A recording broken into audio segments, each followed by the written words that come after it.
Гэты фотаздымак, зроблены 9 жніўня 2020 года, да гэтага часу памятаюць многія беларусы.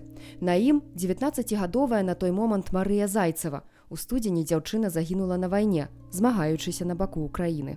Марыя родам з Гомеля, пасля школы вучылася на ветэрынара. У жніўні 2020 года яна прыехала ў Мінск на пратэсты і была цяжка параненая шумавой гранатай.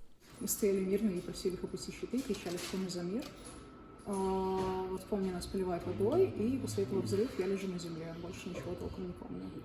Спачатку Марыя лячылася ў Беларусі, пазней у Празе. Аднак аднавіць слых аднаго вуха лекары так і не здолелі.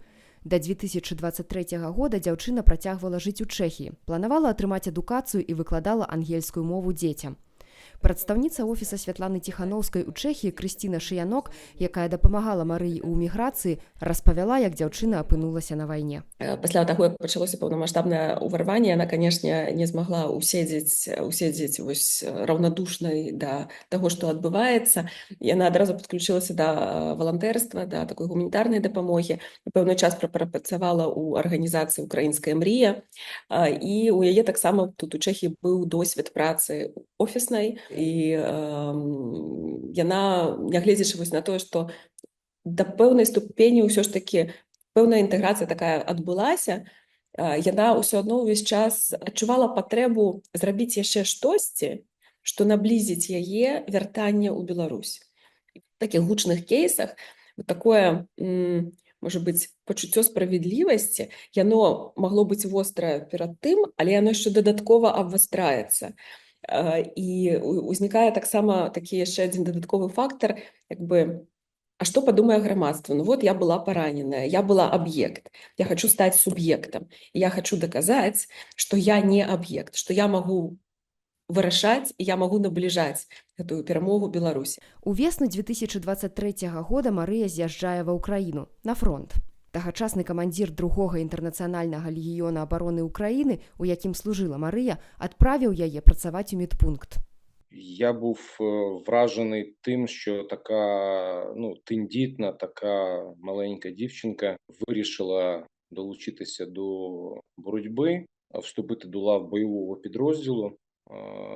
Вразила така її рішучість і така сфокусованість саме на роботі.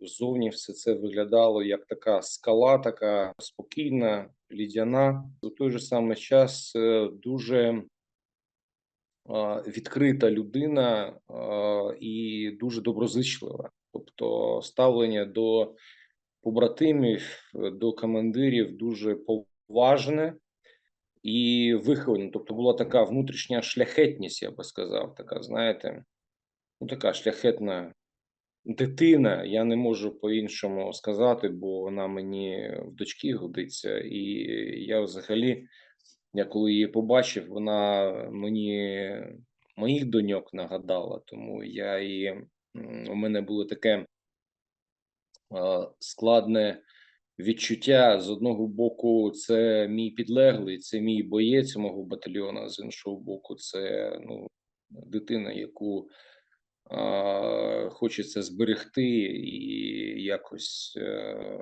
врятувати від небезпеки. Пазней Марыя захацела служыць на пазіцыях, у акопах. Так яна атрымала чарговае раненне. Рэабілітацыю яна зноў праходзіла ў Чэхіі. А вярнуўшыся на фронт, вырашыла ісці яшчэ далей. Вона повернулася до підрозділу і поставила мені майже в ультимативній формі, що все, вона більш не бажає займатися медичною справою, вона хоче бути повноцінною бойовою одиницею. Марыя хацела быць снайперам. Пасля доўгіх дыскусій камандзір усё ж адправіў яе на курсы, якія дзяўчына скончыла з добрым вынікам. Але паслужыць на гэтай пасадзе доўга Марыя не паспела. 17 студзеня, на наступны дзень пасля таго, як ёй споўнілася 24 гады, яна загінула пад Пакроўскам. І Крысціна і Руслан кажуць пра Марыю як пра чалавека з глыбокімі, часам нязвыклымі для яе ўзросту каштоўнасцямі. Крысціна ўзгадвае гісторыю таго перыяду, калі Маша вучылася на падрыхтоўчым курсе для паступлення ва ўніверсітэт у Чэхіі і атрымлівала стыпендыю. канцы гэтага курса такі перыяд пераходны, калі у некаторых мы ўжо ведалі, што далей яны не пойдуць вучыцца, таму што яны зразумелі, што альбо не пацягнуць, альбо страцілі цікаўнасць. І Марыя была хіба адной з нямногіх, хто вельмі шчыра сказаў, што я далей не магу атрымліваць стыпендыю, хаця тэхнічна яна яшчэ магла атрымліваць, здаецца, да канца лета, бо я ўжо цяпер ведаю, што я не праходжу.